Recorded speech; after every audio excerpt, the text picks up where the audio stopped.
जय हिंद। बिहार चुनाव के साथ ही जो है एक उभरता हुआ पार्टी और एक उभरता हुआ चेहरा जो कि सामने आ रहा है। और इस चेहरे ने लगभग कितने भी चेहरे बनाए हैं ये कहना मुश्किल है, क्योंकि ये इनका कार्य ही यही है। इनका नाम है प्रशांत किशोर और जन्म इनका 1977 में हुआ था। उन्होंने आमतौर पर इन्हें पीके कहा जाता है। एक भारतीय राजनीति और पूर्व राजनीतिक रणनीतिकार वो रह चुके हैं।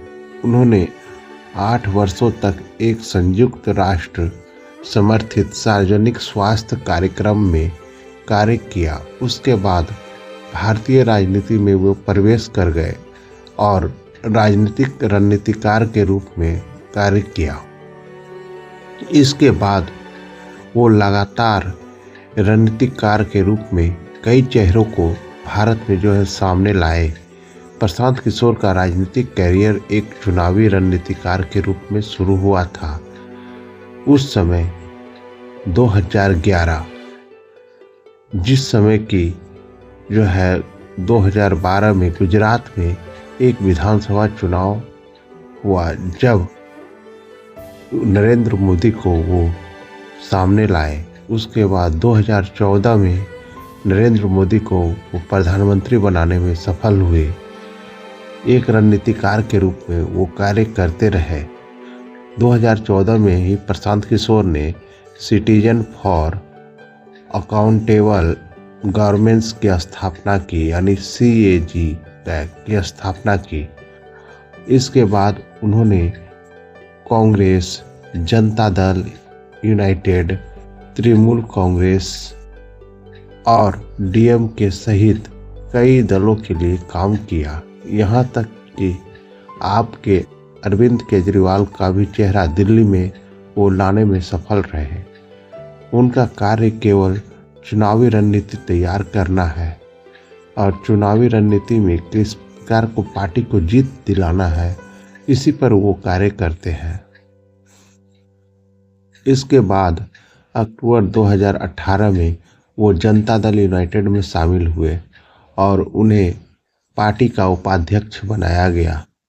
जनवरी 2020 में उन्होंने पार्टी से निष्कासित कर दिया गया और वे अपनी पार्टी का गठन किए, जन सुराज नामक पार्टी। और गांधी जयंती के अवसर पर 2022 में जब वो जन सुराज की स्थापना किए, तब उन्होंने बिहार की राजनीति में सक्रिय रहने का मन बनाया और वर्तमान में यह पार्टी पूरे बिहार में चुनाव लड़ रही है 243 विधानसभा सीटों पर।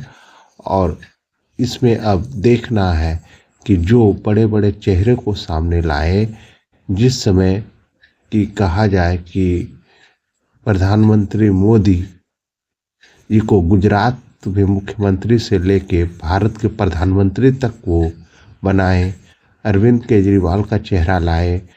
उसके बाद जब बीजेपी की लहर थी तो उस समय वो पश्चिम बंगाल में उस लहर के विपरीत ममता बनर्जी को मुख्यमंत्री बनाने में सफल रहे।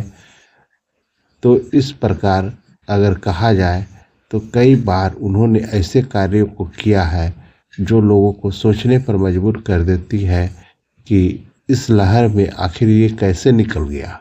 तो इसके पीछे प्रशांत किशोर यानी पीके का ज़बरदस्त हाथ रहा है। वो अपने रणनीति से वो असफलता को सफलता में बदलते चले गए, लेकिन अब देखना है कि वो बिहार में क्या कर पाते हैं। जबकि खुद जब वो बड़े बड़े चेहरे सामने लाए हैं तो निश्चित है कि बिहार चुनाव भी आसानी से ही वो बदल लेंगे। तो अब देखना है, यह आपका 14 नवंबर के बाद क्लियर हो जाएगा तो वो क्या कर पाए।